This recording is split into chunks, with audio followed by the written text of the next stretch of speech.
ಹರಿ ಓಂ. ಇವತ್ತ ಕರ್ನಾಟಕ ರಾಜ್ಯದೊಳಗ ರಾಜಕಾರಣಿಗಳು ಪ್ರತಿಯೊಬ್ಬರು ಫ್ಯಾಕ್ಟ್ರಿ ಮಾಡ್ಕೊಂಡಾರ.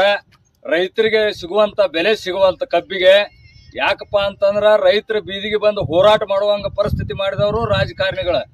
ತಾವು ಎಸಿ ರೂಮ್ನ್ಯಾಗ ಕುತ್ಕೊಂಡು ಕಿಸಿಂದ ಕೊಡುವಂತ ಬೆಲೆ ಕೊಟ್ರ ರೈತರು ಯಾಕೆ ರೋಡಿಗೆ ಬಂದ್ರ ಸ್ಟ್ರೈಕ್ ಮಾಡ್ತಾರ. ಇವತ್ತ ಗುರ್ಲಾಪುರ್ ಕ್ರಾಸ್ನ್ಯಾಗ ಗೋಕಾಕದಿಂದ ಪ್ರತಿಭಟನಾಕಾರರ ಅತಿ ಉತ್ತಮ ರೀತಿಯಿಂದ ಶಾಂತಿಯುತವಾಗಿ 6ನೇ ದಿನ ಇವತ್ತ ಪ್ರತಿಭಟನೆ ಮಾಡಾಕತ್ತಾರ. ರೈತರ ಸಲುವಾಗಿ ರೈತರಿಗೆ ನಿಗದಿತ ಬೆಲೆ ಕೊಡ್ಬೇಕು 3,500 ರೂಪಾಯಿ. ಏನು ಯಾರು ದಾನ ಧರ್ಮ ಕೊಡಂಗಿಲ್ಲ ಯಾರಿಗೆ, ಯಾಕಂದ್ರೆ ಲಾಸ್ ಹೆಂಗ್ ಆಕತಿ. ಫ್ಯಾಕ್ಟ್ರಿ ವರ್ಷ ಕಂಡಪಟ್ಟಿ ಲಾಭ ಬರ್ತೈತಿ. ತಾವು ಕೊಡುವಂತ ಕಮಿಷನ್ ಕೊಟ್ಟ ಕಿಸಿಂದ ಪ್ರತಿಯೊಬ್ಬರು ಡ್ರೈವರ್ಗಳು ನಾವು ಇವತ್ತು ಸಪೋರ್ಟ್ ಮಾಡ್ತೀವಿ ರೈತರಿಗಾಗಿ.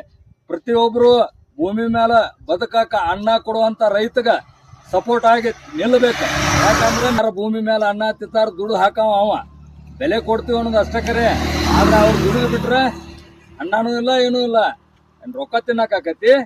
ತಿಳ್ಕೋರೇಟ ಎಲ್ಲರೂ ಪ್ರತಿಭಟನೆಗೆ ಬರ್ರಿ, ಸಪೋರ್ಟ್ ಮಾಡ್ರಿ.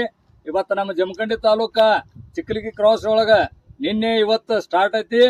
ಪ್ರತಿಯೊಬ್ರು ಬಂದ ಸಪೋರ್ಟ್ ಮಾಡಬೇಕು. ರೈತರಿಗೆ ನಿಗದಿತ ಬೆಲೆ ಸಿಗಬೇಕು. ರೈತ ಭಾರತದ ಬೆನ್ನೆಲುಬು. ಜೈ ಹಿಂದ್, ಜೈ ಕಿಸಾನ್, ಜೈ ಕರ್ನಾಟಕ ಮಾತೆ.